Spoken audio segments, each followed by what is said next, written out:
एक बंदा हर एक छोटी बात को दिल पर ले लेता था। मतलब किसी ने उसे क्या बोला, भले ही उसका इंटेंशन ये ना हो जो ये सोच रहा है, फिर भी उसकी आदत थी चीजों को जरूरत से ज्यादा सोचना। और उसी की वजह से वो इतना परेशान हो जाता था कि खुद ही खुद को दुखी करते रहता था। और एक दिन वो खुद के अंदर चेंजेस शुरू किए, और वो ये कि वो किसी भी चीज़ को अभी ज़्यादा पर्सनली नहीं लेते थे, और ना ही वो उस चीज़ को खुद के ऊपर ज़्यादा हावी होने देता था, जो उसे ये सोचने को मजबूर करे कि सामने वाले ने जो किया वो गलत किया, या उसे जो बताया गया है वो गलत है। अब ये जब से हर एक चीज़ को पर्सनली लेना बंद कर दिया, और उसके बाद से ही उसकी लाइफ में सुकून ने एंट्री भी की, और तब से ही वो अपने लाइफ को भी आराम से जी पाया। अगर आप ये सोचते रहोगे कि उसने मुझे ऐसा क्यों बोला, या उसने ऐसा क्यों नहीं कहा, या वो उसके साथ क्यों है, या मैं पीछे क्यों हूँ, तो ये ओवर थिंकिंग आपको हमेशा परेशान करेगी। सबसे पहले तो इन सब चीज़ों से खुद को आज़ाद करके इनसे ज़रा ऊपर उठो। इसके बाद है जलन। किसी भी रिश्ते को हमेशा के लिए ख़त्म कर देती है और उसे बर्बाद कर देती है। देखो, किसी भी रिश्ते में जलन हो सकती है, फिर चाहे वो दोस्त का हो या परिवार का हो, गर्लफ्रेंड बॉयफ्रेंड का हो, या फिर किसी ऑफिस या कॉलेज में ही क्यों ना हो। जलन की इलाज तो मुमकिन है, मगर इसकी शुरू होने की वजह हमें पता नहीं चलती।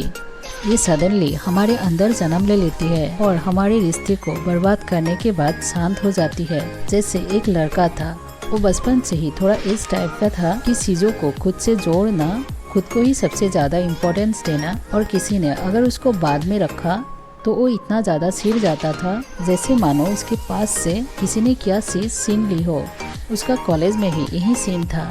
अगर किसी ने उसके जैसा ही सेम काम की है, मगर टीचर को दूसरे लड़के की राइटिंग ज़्यादा अच्छी लगी और टीचर ने उसकी तारीफ कर दी, तो ये उस चीज़ से भी जलने लगता था।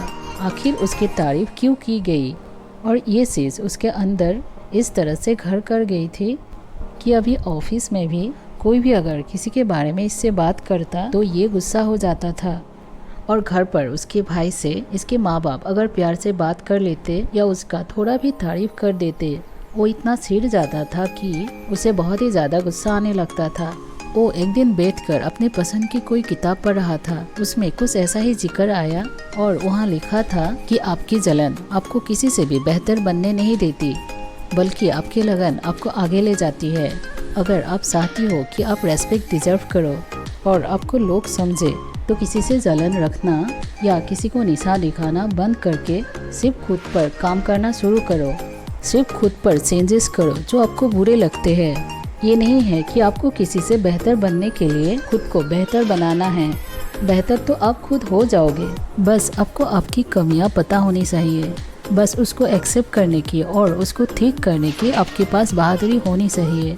किताब पर वो लाइन पढ़ने के बाद उसको खुद पर ही शर्म आ रही थी कि वो किस तरह से लोगों से जलन करता आया था। वो हमेशा ये सोचता कि इससे आगे निकलना है। वो कभी भी ये नहीं सोचा कि मुझे भी आगे जाना है। इसके बाद इसने खुद को बदलना शुरू किया। घर पर सबसे हंसकर बात करना, भाई बहनों की हेल्प करना, कभी किसी के तारीफ पर मुंह ना बनाना बल्कि अपने मुंह से उनकी तारीफ करना। ऑफिस में लोग जिनके सबसे ज़्यादा बात करते थे, खुद उससे आगे बढ़कर बात करना और उस पर ऑब्जर्व करना कि उसमें क्या चीज़ अच्छी है। सही बातों को खुद पर जगह देना, और यहाँ से ही शुरुआत हुई एक बेहतर इंसान की। इसीलिए खुद पर जलन पैदा मत करो, बल्कि ये देखो कि फैक्ट क्या है, और अगर कोई किसी की तारीफ कर भी रहा है तो इसमें गलत क्या है। आपको कोई नहीं पसंद है तो कोई दूसरे के पसंद को भी जज मत करो। सबकी थिंकिंग अलग है और सबकी पसंद अलग अलग, तो बस खुद को कूल रखो।